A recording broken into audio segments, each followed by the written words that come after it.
Hey lovely people, have a beautiful day.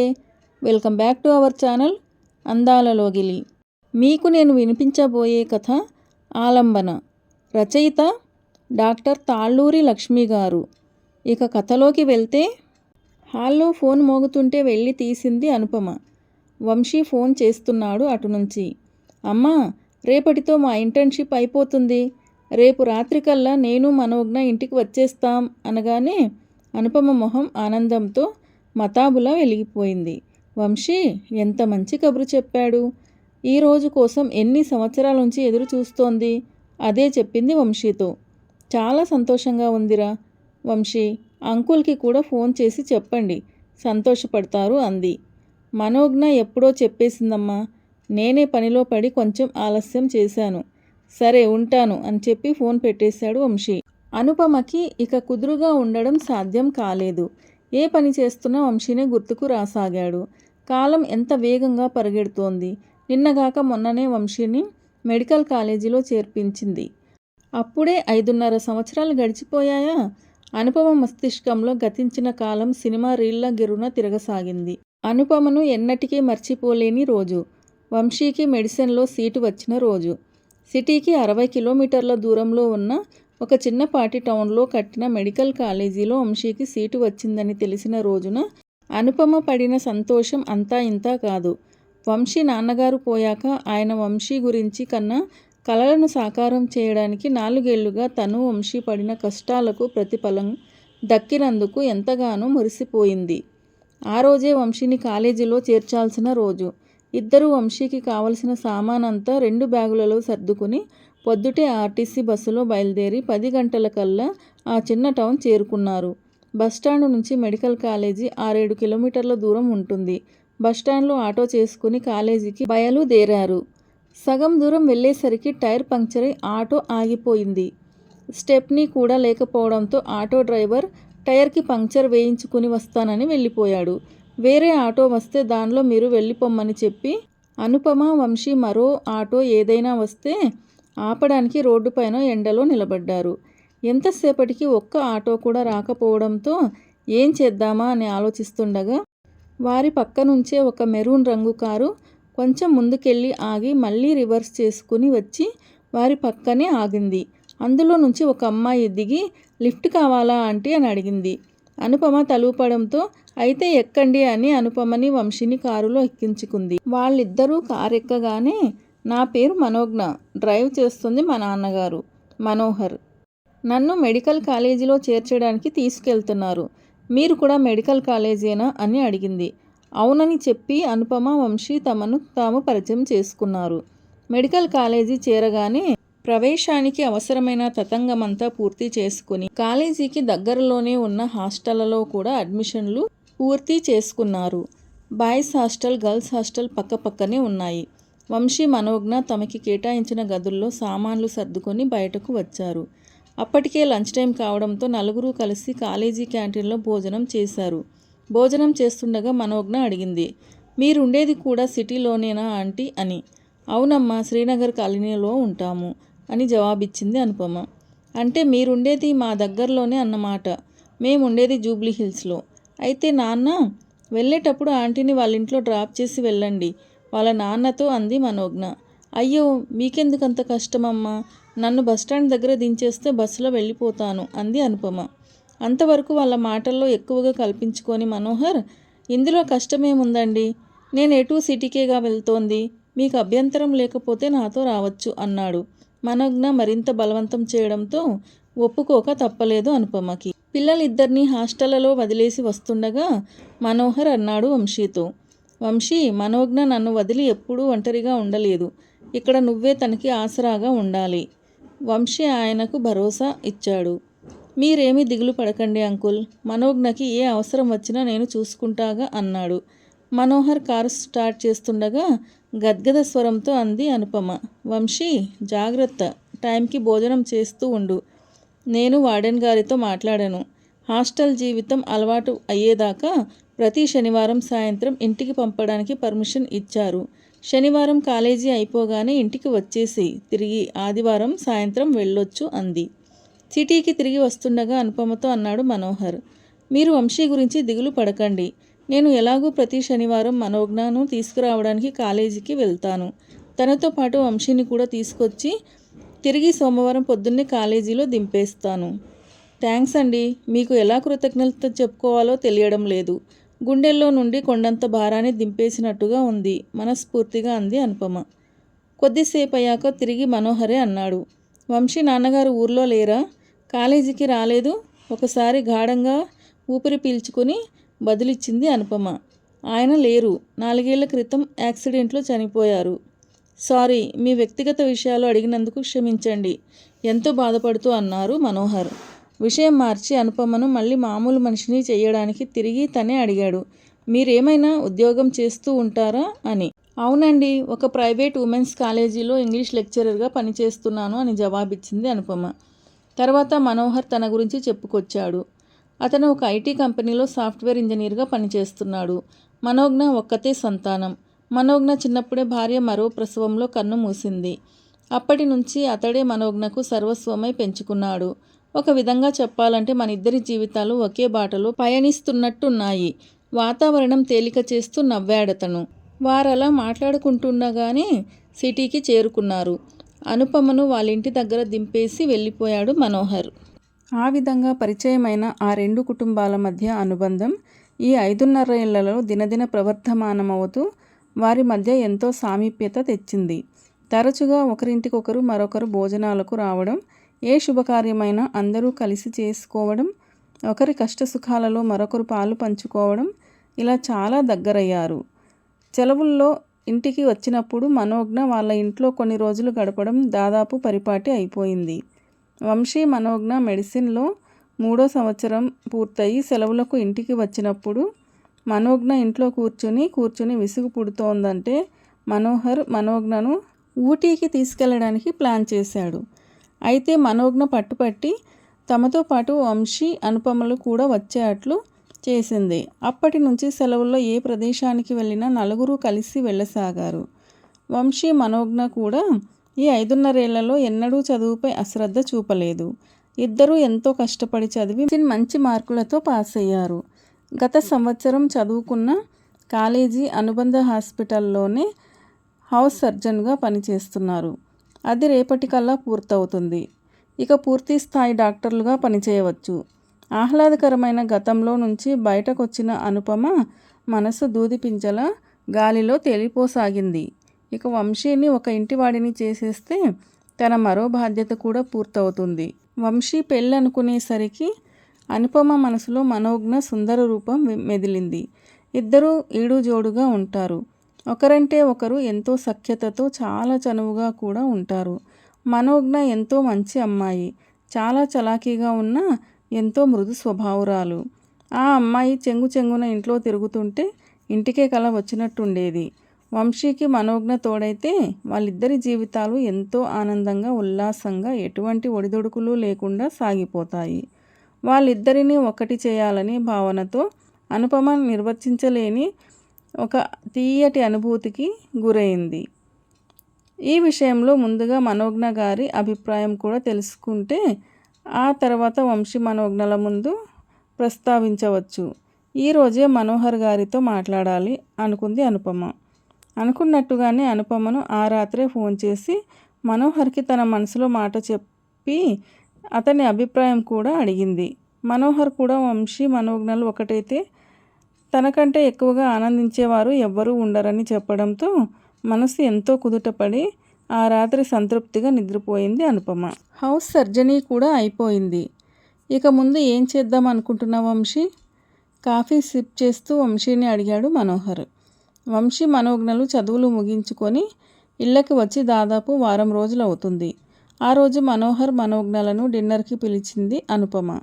మర్నాడు ఆదివారం కావడంతో డిన్నర్ ఎటువంటి తొందర లేకుండా తీరికగా చేయవచ్చని భోజనాలు పూర్తి అయ్యాక నలుగురు డ్రాయింగ్ రూమ్లో కూర్చుని మాటలు మొదలుపెట్టారు.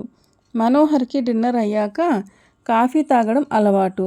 అందుకే అతనికి ప్రత్యేకంగా కాఫీ చేసి ఇచ్చింది అనుపమ. తన పిల్లలతో పాటు ఐస్ క్రీమ్ తింటూ ఎండీ చేద్దాం అనుకుంటున్నాను అంకుల్. మరో 3 నెలల్లో నీట్ పరీక్షలు ఉన్నాయి.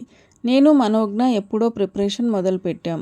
ఇద్దరం ఎయిమ్స్లో సీట్ కోసం ప్రయత్నిద్దాం అనుకుంటున్నాం అన్నాడు. వంశీ మాటలకు చివుక్కున తలెత్తి చూసింది అనుపమ. అతని మాటలతో ఏకీభవిస్తున్నట్లు మనోజ్ఞ కూడా తలుపుతోంది. స్పెషలైజేషన్ ఏం చేద్దాం అనుకుంటున్నారు? యథాలాపంగా అడిగారు మనోహర్. నాకైతే ఇంటర్నల్ మెడిసిన్ చదవాలని ఉంది. మనోజ్ఞ గైనకాలజీ చేస్తానంటోంది. చాలా మంచిగా నిర్ణయం తీసుకున్నారు వంశీ. ఈ కాలంలో మెడిసిన్ చదువుకి ఒక పరిధి అంటూ పెట్టుకోలేం. డిఎం డిగ్రీ కూడా సర్వసాధారణమైపోయింది. ఎంత చదివినా నేర్చుకోవలసింది ఇంకా ఎంతో ఉందనిపిస్తుంది. వాళ్ళ మాటలు వింటూ మనోహర్ కేసి అర్థింపుగా చూసింది అనుపమ. ఆమె మనోగతం అవగతం చేసుకున్నట్టు తన మాటలకు వంశీ స్పందించకముందే తిరిగి అన్నాడు మనోహర్.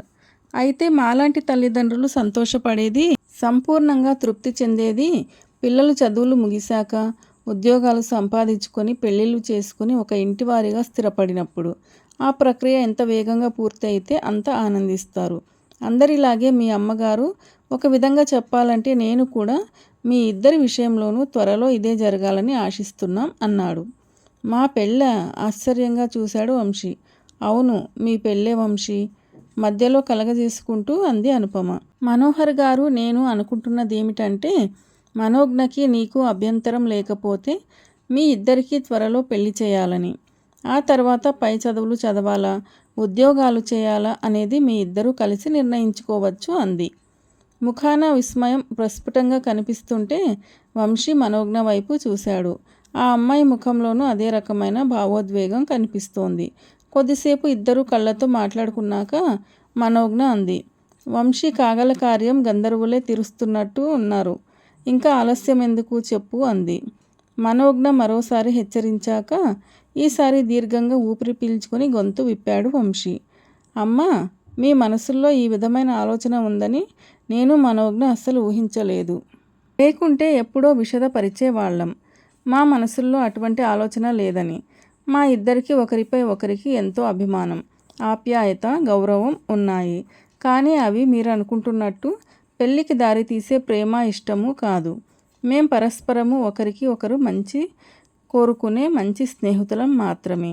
మా ఇద్దరి మనోగతాలు, ఆలోచనలు ఎప్పుడూ ఒకే పంథాలో ఉంటాయి అన్నాడు వంశీ.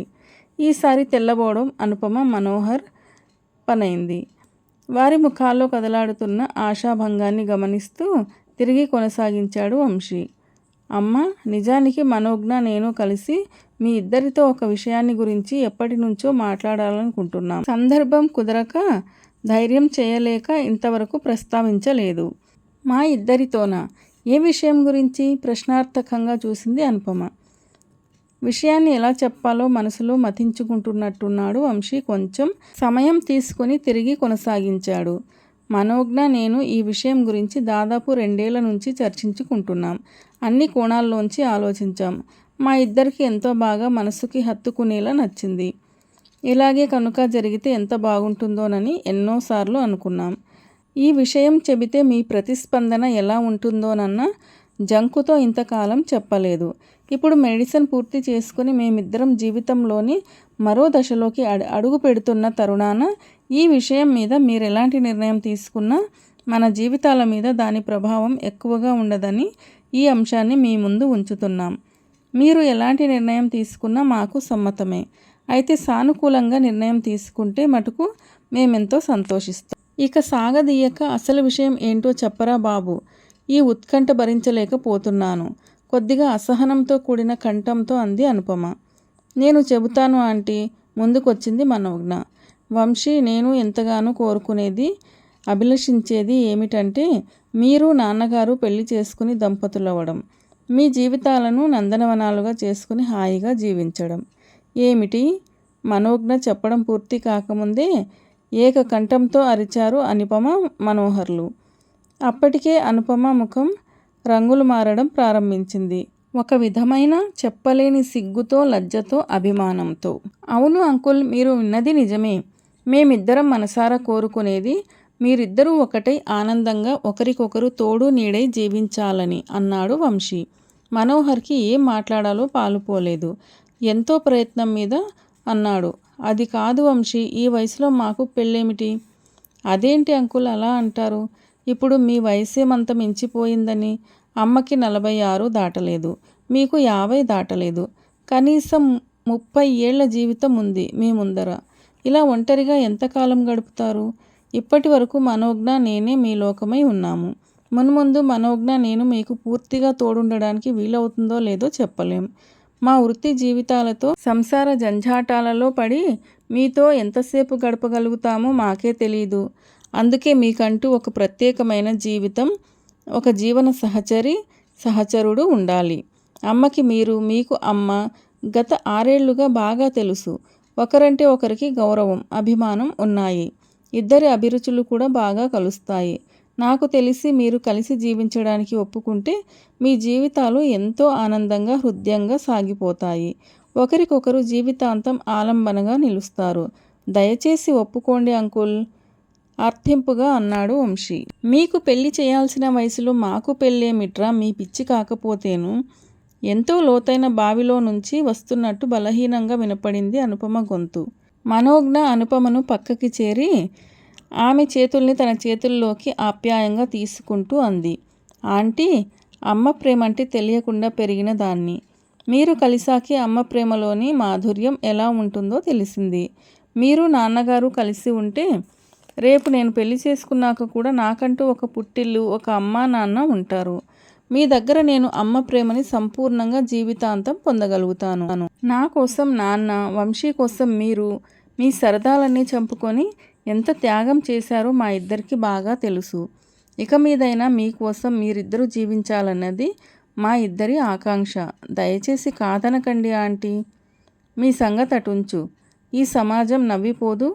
పెళ్ళిడికొచ్చిన పిల్లల్ని పెట్టుకొని తగదునమ్మా అని సిగ్గు లేకుండా పెళ్లి చేసుకున్నారని చివరి ప్రయత్నంగా సమాజం ప్రసక్తి తెచ్చింది అనుపమ. నాకు మనోజ్ఞకు లేని అభ్యంతరం ఈ సమాజానికి ఎందుకమ్మా? ఉంటే మాకుండాలి. మేమే పెళ్లి చేసుకోమని మిమ్మల్ని ప్రోద్బలం చేస్తుంటే అభ్యంతరం చెప్పడానికి వాళ్ళెవరమ్మా? ఈరోజు మిమ్మల్ని ఎవరైనా విమర్శించినా మనం ఎవ్వరం పట్టించుకోవాల్సిన అవసరం లేదు. కొద్ది రోజుల్లో వాళ్ళే మర్చిపోతారు. మనోజ్ఞ నేను మరో 4-5 ఏళ్ళు మా చదువులపైనే దృష్టి పెట్టుకోవాలనుకుంటున్నాము. సాధ్యమైనంత ఎక్కువ చదివి విద్యలో, వృత్తిలో పూర్తి నైపుణ్యం సాధించిన తరువాతే సరైన జోడును చూసుకుని జీవితంలో స్థిరపడదలుచుకున్నాం. ఈలోగా మా ఇద్దరికీ కావాల్సింది మీ ఇద్దరి సంతోషం, ఆనందం. మా కోరికను కాదనకుండా ఒప్పుకోండమ్మా, మరోసారి అనుపమని అర్థించాడు వంశీ. అదే సమయంలో మనోహర్ని కూడా ఒప్పించడానికి ప్రయత్నిస్తోంది మనోజ్ఞ. ఏం మాట్లాడాలో తెలియక యాదృచ్ఛికంగా మనోహర్ వైపు చూసింది అనుపమ. ఏం చేద్దాం అన్నట్లు. అతని కళ్ళల్లో లీలగా కనబడుతున్న అంగీకార భావం చూసి అప్రయత్నంగా వంశీ మాటలకు తలూపింది తన ఒప్పుదలను సూచిస్తూ. ఆమె తలూపగానే గట్టిగా అరిచాడు వంశీ, మనో, అమ్మ ఒప్పేసుకుంది అని.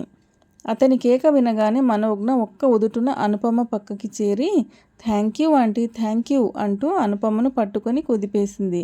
గట్టిగా కావలించుకుంది. అనుపమ ఎర్రబారిన ముఖంతో సిగ్గుల మొలకే అయ్యింది. మనో అంకుల్ ఇంకా ఏమీ చెప్పలేదు. సందేహం వెళ్ళబుచ్చాడు వంశీ. నాన్న అంగీకారమా? అమ్మ సరే అన్నాక ఆయన ఒప్పుదల ఎవరికి కావాలి?